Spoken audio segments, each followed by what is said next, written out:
The Forest at the Edge of the World, Chapter 2. There it is. Chapter 2. I'm not about to argue who has the prettier hog.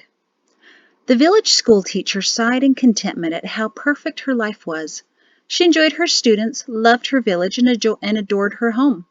For a woman as smart as she thought she was, that utter sense of satisfaction should have been a clear signal that things are about to change. But people usually aren't as clever as they hope they are. It was planting season, 319, nearly 2 years after the loss of the king, when a small woman left her tiny house on the perimeter of the inconsequential village of Edge. She rarely thought about the 23 administrators who now ruled, and likewise those administrators thought nothing of her at the northern edge of the world. Well, except on days like this, when they sent an unexpected message to her schoolhouse. All the teachers received it, and she was glad it came too late to read it to her morning students. 6 to 10-year-olds weren't old enough to hear about the killing squads during the era of the kings, but her teenage girls in the afternoon were supposed to be reminded that since the administrators had come to power, the army of Idumea had not convened one killing squad, nor even carried out one execution. It was a disconcerting announcement to make on such a lovely afternoon, but it did have the effect of immediately quieting her 10 gossiping students, so Mari Pato felt obligated to send a thought of thanks all the way down to Idumea, 80 long miles away.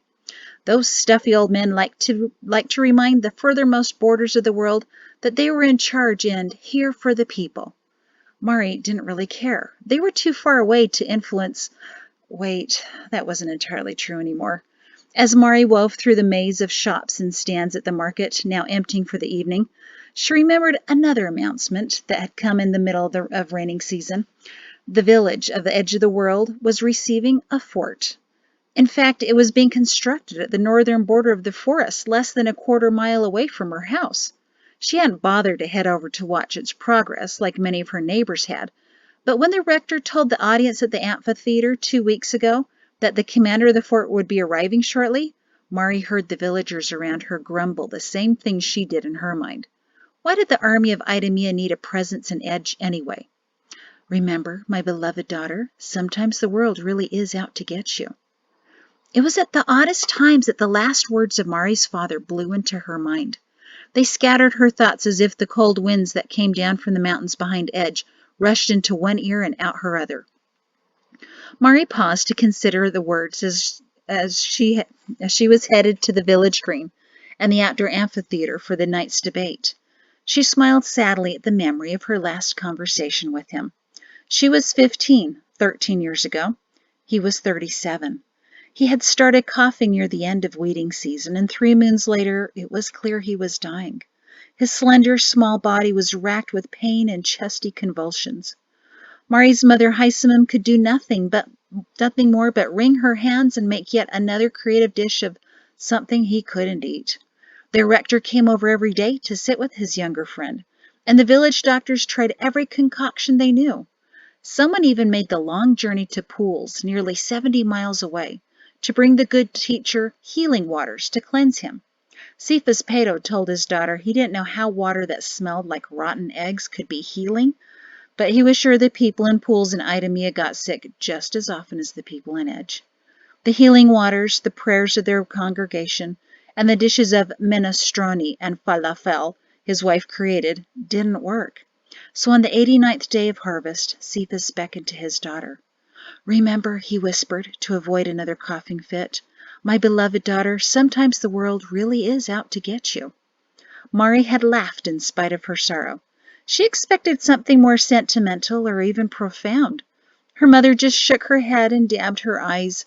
She never understood the cutting sense of humor her husband and daughter shared. Mari had gripped her father's hand and whispered, so you're going to let it get to you? And that's when her tears started. And remember, every story has a happy ending if you just wait long enough. Then he told Mari his extensive collection of books was hers. Half an hour later, he was gone. 13 years later, Mari's sorrow was tempered because she still heard him. Not just words he said before he passed, but words he said after. She never told anyone, and Cephas Sorry. She never told anyone, but Cephas Pato still spoke to her and gave her advice. And as she strolled toward the village green, she felt he was walking nearby, still watching out for her. The world is out to get me, Father. Doesn't sound like a happy ending just yet. But send on the world. After such a dreary raining season, I'm ready for some excitement. She sucked in the surprisingly warm air and thought she could smell the deep brown dirt of the farms that ringed their village, just 2 rows of houses away from her home. White clouds streaked across the blue sky, and Mari predicted that they would turn orange-pink with the sunset. The 2 moons, the greater as well as the little sister, which trailed the brighter moon, showed only half themselves this evening. She was glad she had changed into her lighter tan cotton skirt instead of wearing the heavier woolen black one. She tucked her light brown shoulder-length hair behind her ears. Unlike most of the women in the village, she didn't wear her hair long only to tie it all up into a bun. Shorter hair was much more practical, and her father had said it looked better that way. But otherwise her features were nothing extraordinary, she thought. Symmetrical, feminine. She was never very good at judging beauty, nor did she see the purpose of it. Her grayish-green eyes were like her mother's, which her father loved, and her build and frame were as slight as her father's, which Mari loved. In the common greens before her were roaming sheep, trimming the new grasses. Several groups of children were already playing Get Him, Smash the Wicket, and Tie Up Your Uncle, which wasn't as violent as it sounded unless someone's real uncle participated. Their parents were filing into the amphitheater to listen to a chorus of broad-chested women from the south of the village. But first there would be a debate, and Mari was there to support one of her students. "Miss Pato," cried the 15-year-old girl who rushed up to her, "I thought you'd never get here." Mari smiled and calmly patted the girl's arm. "Serene, you're ready for this, remember? You wrote out your argument." "But is it good enough?" she giggled nervously. Unfortunately for the girl, everything that came out of her dissolved into a giggle. "I mean, will they agree with me?" Mari shrugged. "I don't know. Considering that your opponents are your own parents, and Rector Denzel has agreed to let the audience decide the outcome." She raised her eyebrows in a manner she hoped to convey that Serene really didn't stand a chance at winning tonight's debate.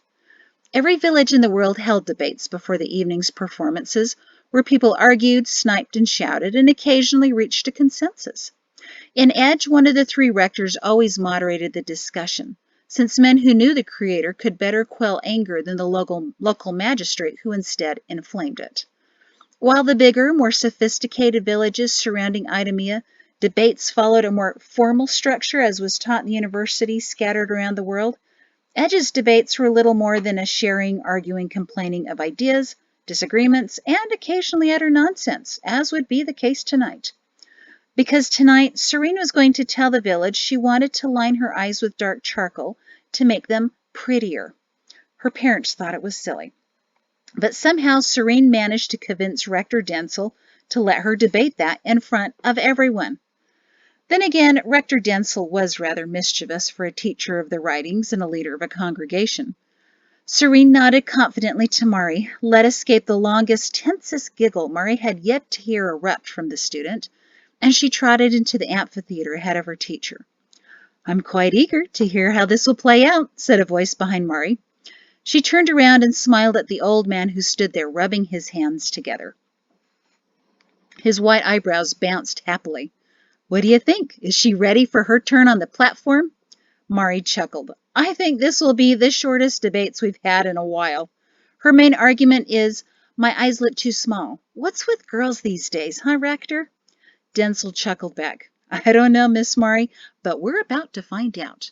Mari turned to go into the amphitheater, but the small man gently caught her arm with his wrinkled hand. "If you have a moment, Miss Mari, I have an idea for another debate later this week, and I think you are precisely the person to handle it. But on second thought, maybe it'd be too much for you." Not one to ever turn down a challenge like that, she turned back to him. "Oh, really?" Mari prided herself, although she modestly knew she shouldn't, on her debating skills. She read everything she could find, listened to each idea, and wrote down any novel concept and the arguments for it and against it, laying out her father's collections of writings across her eating table in preparation for the debates, and her students, of course.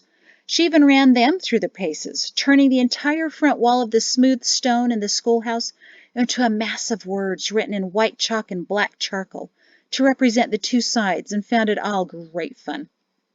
What the students thought of it, that didn't matter as long as they learned to think. Although what Serene was thinking when she decided to debate about charcoal and eyes, Mari wasn't too sure. After trying to help the poor girl create a rationed argument about enhancing beauty, Mari was ready for something a bit more demanding. What's the topic? Rector Densel's eyes twinkled at Mari with just a bit too much liveliness, and she knew the old man was plotting something. Well, if you don't mind, I thought I'd let the opponent surprise you with that, he smiled.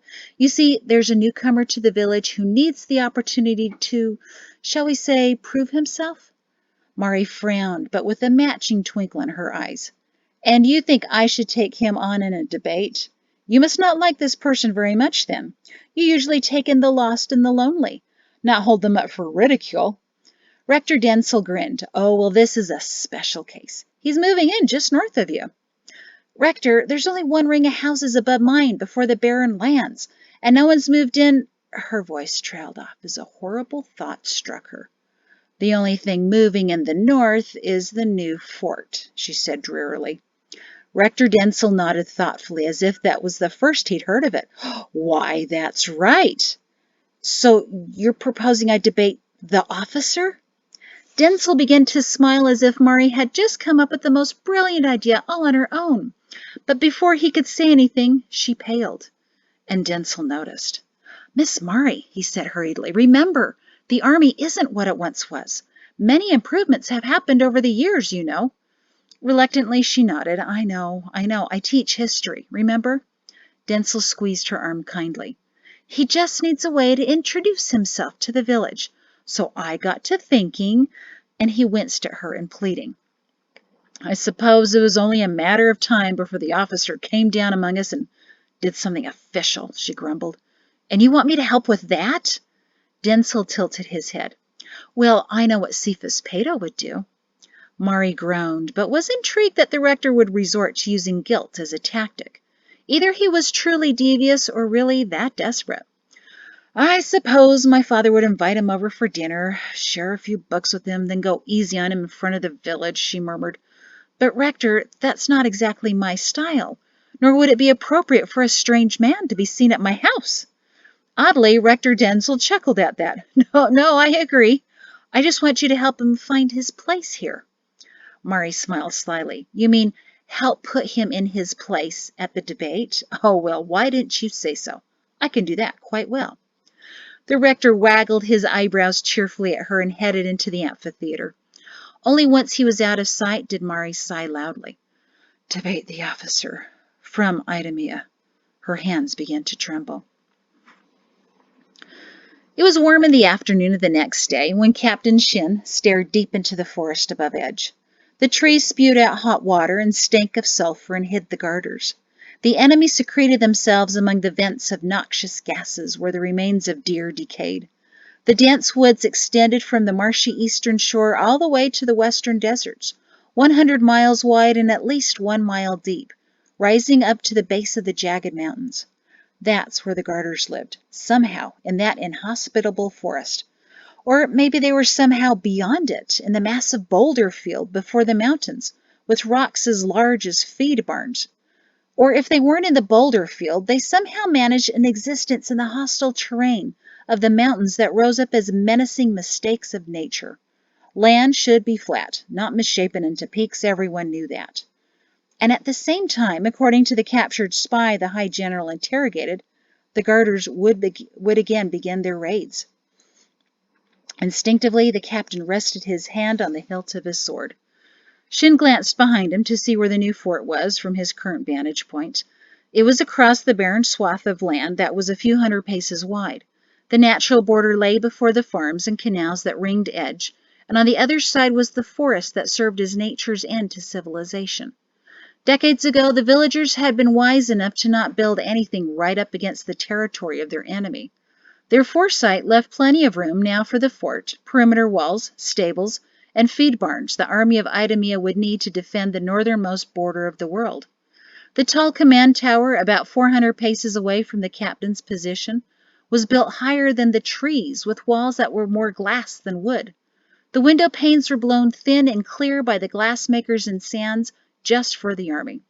The command tower afforded a perfect view of the area, forest and village, precisely as Captain Shin had planned. He turned to peer into the trees again, making notes with a sharpened piece of charcoal on a stack of thin papers. So far he'd charted nearly 2 miles of the forest's border, beginning at the far eastern edge where the impenetrable marshes led to the seas. At times he could see almost 100 paces into the forest, but other sections were so dense with pines he couldn't see anything beyond what his arm could reach. Today he was surprised to find a seemingly freshwater spring, bubbling up just from inside the forest and trickling out into the barren fields in which he stood, the runoff disappearing into a narrow crevice into the ground. The spring's location would be suitable for watering the horses of the soldiers that soon would be arriving to patrol the forest's edge. But first, he'd watch the deer he observed drinking from it just to make sure he didn't find its corpse later. Captain Shin jotted down another note about a high spray of hot water he saw about 30 paces into the trees. He paused when he heard shuffling footsteps in the grass behind him. "So, Captain Shin, discover anything of interest today?" "Always," he said distractedly, continuing to record his findings as the shuffling came to a stop. He glanced over to see a small old man, craning to see what the captain was writing. He nodded in approval and looked into the forest himself. "Can I help you with something, Rector Densel?" The old man untied his thin leather jacket. His short cropped white beard and mustache framed his ready grin.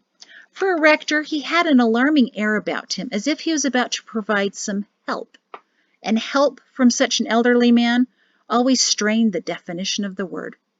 "Warming up nicely today, isn't it, Captain? I love planting season. It always seems to promise a hot weeding season." "Rector," the officer said pointedly, but hoped it sounded patient. The old man waggled his eyebrows. "I've come to help you, Captain." He crouched, faced the forest, and started to whistle. "Here, garters, nice garters. Come out and old Hogel will give you something sweet for your surrender." The captain raised one eyebrow. "That's not helping." Rector Densel stood back up. "Oh, well, worth a try, my boy." "That's debatable." Captain Shin rubbed his forehead. "Look, I don't mean to be rude, but I'm rather busy. Is there anything else?" Yes, I told you I've come to help. You see, dear Captain, you've been here about a week and a half now, right?" "True," he said slowly, suspecting this line of questioning was to get him into the habit of agreeing before the real issue surfaced. "And you've spent all that time either supervising fort construction or making notes about the forest, right?" The captain folded his arms. "Well, the villagers are beginning to talk," the rector said more soberly, but still with a spark of plotting in his eyes. "And, my boy, they're a little worried. The army hasn't stretched this far north since the Great War. Sure, there was always a contingency in Mount Seine, but we've never had more than a handful of sergeants who sauntered through the markets during the day and drank in the tavern at night. But now we're getting an entire fort." "As directed by the administrators," the captain reminded. "Never before has the garter threat been so clear." The rector waved that away. "Oh, it's been over 30 years since there was even a sighting of garters here. Before you were even born, I imagine." Captain Shin squinted at the old man. "I told you last week what the High General learned, Densel.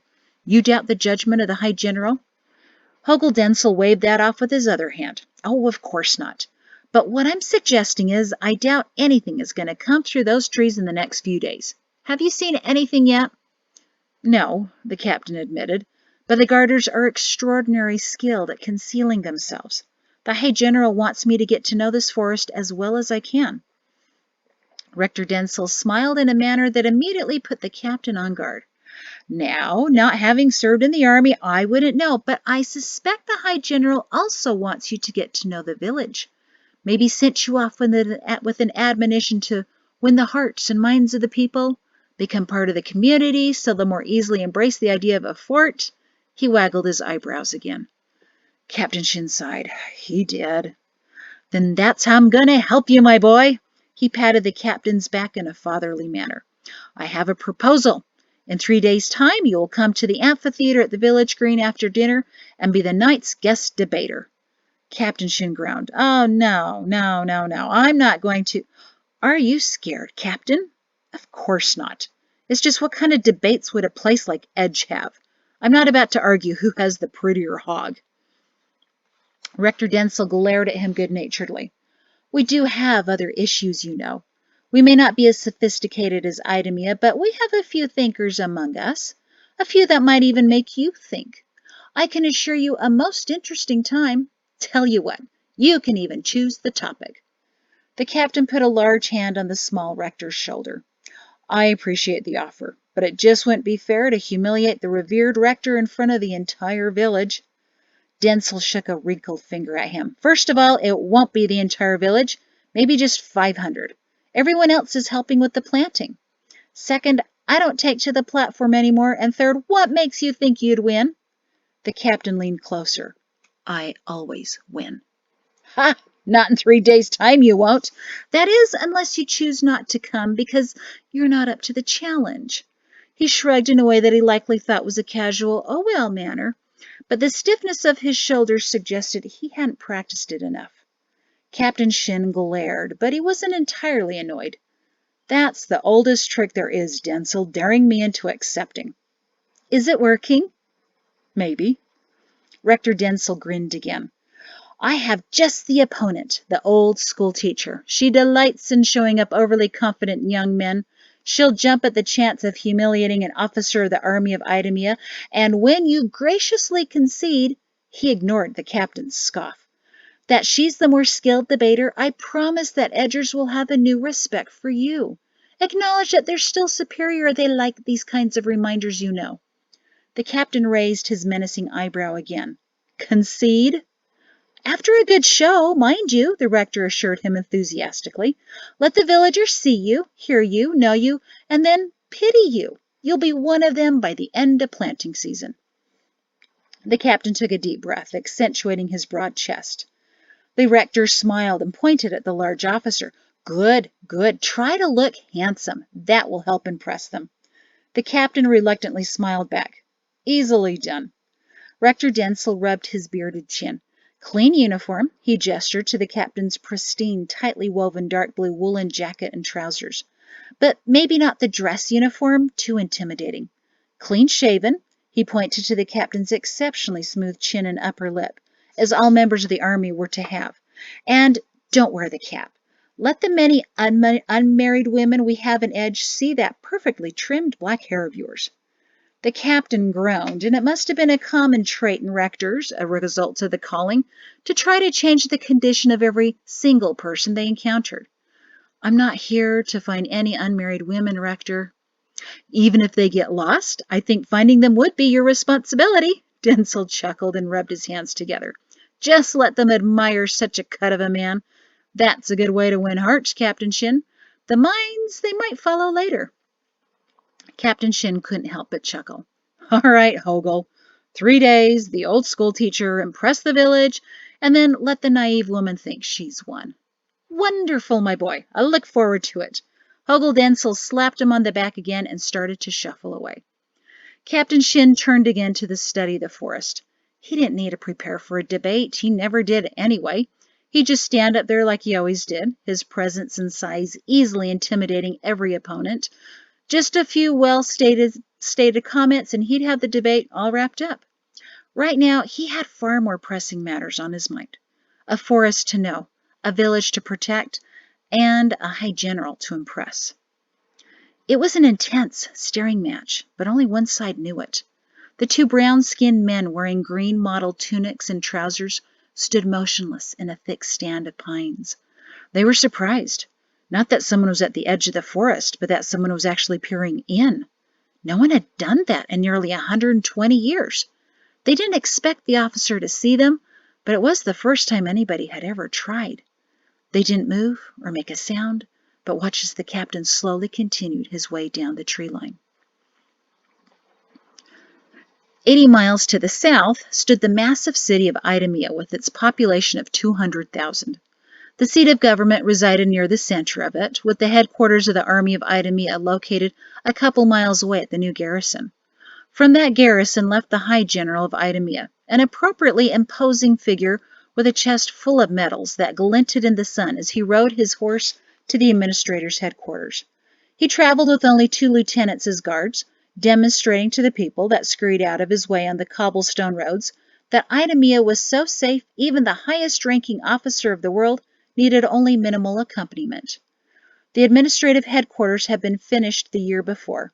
It was a massive 3-level edifice supported at the front by 22 white stone columns. For years, King Orrin tried to motivate his workers to complete the red and orange stone structure, but they failed to construct the pattern he had so carefully designed. Burgundy stone winding through the orange rock background, as if an enormous pumpkin had sprouted red curling tendrils.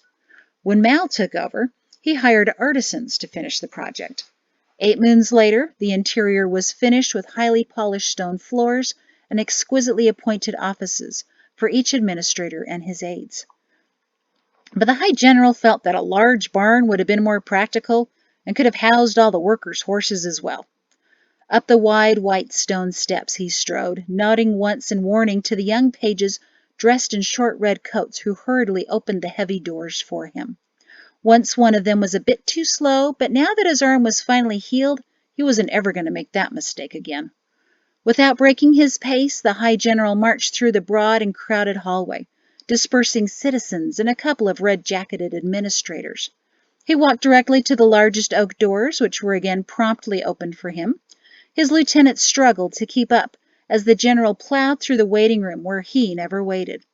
With another nod to the records-keeping men sitting at the large desk, the High General headed straight for the open doors of the grandest office in the building, where he finally stopped at the broad and highly polished desk. The occupant was waiting, and had counted down in his head the moment the highest-ranked soldier, acting as the aggressive wolf he was, would stand in front of him. Still, he said casually, "High General, I believe you're early." "Is that a problem, Mal?" the officer said, clearly not caring if it were. He pulled several folded parchments from his jacket pocket and handed them across the desk. Chairman Mal, dressed in his bright red jacket with tails and a white ruffled shirt that matches his ruffled white hair, took the documents and opened them. "So, the last fort will be ready on time?" "I have assurances from the captain and Edge it'll be ready ahead of schedule, Chairman." "Good. Excellent," Mal nodded. But the High General didn't move to leave. Something else was on his mind, and Mal knew what it was. The High General turned partway to his assistants, made a slight motion with his hand, and the lieutenants left the grand office, shutting the door behind them. Typical of the alpha wolf, Mal thought, sending away his pack so he could deal with the threat alone. The general's tolerance pretense vanished as he leaned across the desk. "As for those unexpected visitors to my office this morning—" "It's only 3 administrators, High General," Chairman Mal said in a calming manner. "You know as well as I do that the world still fears the Army, but this is a way to demonstrate that the Army is working hand in hand with the administrators. 3 of them on the command board of the Army, why, it's a perfect balance." Perhaps calming wasn't the correct term, maybe goading. "Balance?" the general growled. "It used to be just General Cush and I. And with the inclusion of 3 administrators, I assure you there is no balance. Get them off." Mal stretched his lips into a smile. "You and Cush are such large men, the 2 of you easily outweigh 3 slight administrators." The High General was not amused. Mal nodded once. "You may add a colonel or a major, if you wish, to the command board." "Oh, how generous," he sneered. "You said the people still feared the power of the Army, but maybe they should start fearing you. They may not see what you're doing, but I do." "There was reason to fear the Army in the past," Mal intoned, "but people have very long memories, General. You know that." "Especially when you send notices to the schools about killing squads, which we haven't had since my father's time." Mal held open his hands. "Mere reminders of how much better their lives are now that the administrators are in charge." "I see." The High General's low voice rumbled like thunder. "'Tain't the image of the Army to make the administrators appear more competent. Can't be competent on your own, huh? The Army's not to be feared, Nico." Mal's pacifying demeanor fell away. "Tell me, General, what's not to fear about 10,000 men armed with swords and long knives and the knowledge of how to use them?" "Use them to protect the world, not destroy it. My soldiers are disciplined and controlled. There's great comfort in that, not fear, especially now. Mal squinted. You sound worried, High General. Not worried, he said solidly, just ready, as should be everyone in the world. Tell them, Nico, what I learned from that spy. They're coming in numbers and with plans we've never before encountered. The people have to know they can trust the army to protect them. We don't know that, General. All we have to go on is what your captured spy alleges. How can we be sure he's telling the truth? The High General folded his arms. I spent 4 days on him, Nico. That was one determined, impressively well-trained guarder. And when he finally spoke, he confessed all he knew. Fortunately for him, they didn't tell him that much. They've been quiet for years, and now it's obvious why. They've changed their tactics, their training, maybe everything they do. We must have the citizens trusting the army, or we may have a disaster coming. Impressively trained, you say, Mal said, his eyes twinkling slightly. The High General missed it.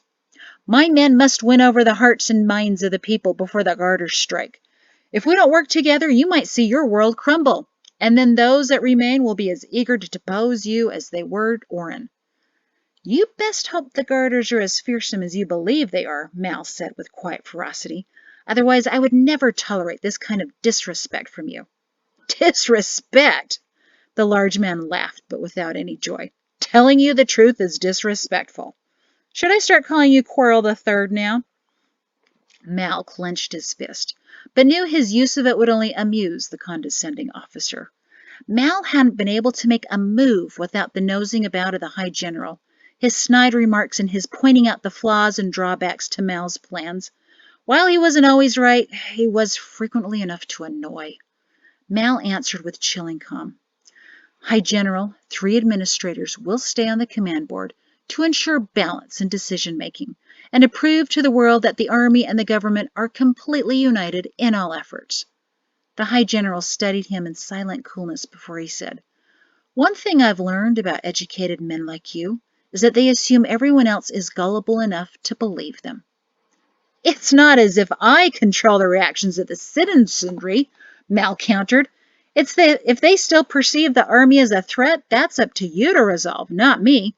It's the history of your army that still fills their grandparents with terror. You can't deny history, Ralph. The High General's stony face hardened even more. It's all in how you present that story, Nico. You can't stay focused on what used to be, but see what it is now. Look at the color of the sky. People won't care what the weather was last week or decades ago. They need to prepare to deal with what's coming now. Then what will you do? Convince them the sky is blue, no matter what they see? Mal leaned back in his chair. Now, why would a man like you be interested in what the children of Idemia are learning in school? Why the change? The general snarled. Mal chuckled in a manner he practiced to be just the side of oil. Oh, my dear general, you've been at this for far too long. I promise you, 6-year-olds being told that the sky is blue isn't some kind of tactic. You need to take a few days off, Ralph, he said with a warm, sticky smile. Take your wife and go to coast or somewhere. Enjoy the salty air. The High General never shifted his cold glare. I don't need to take a few days off, Chairman. Mal's gaze chilled as well. But you do need to leave my office.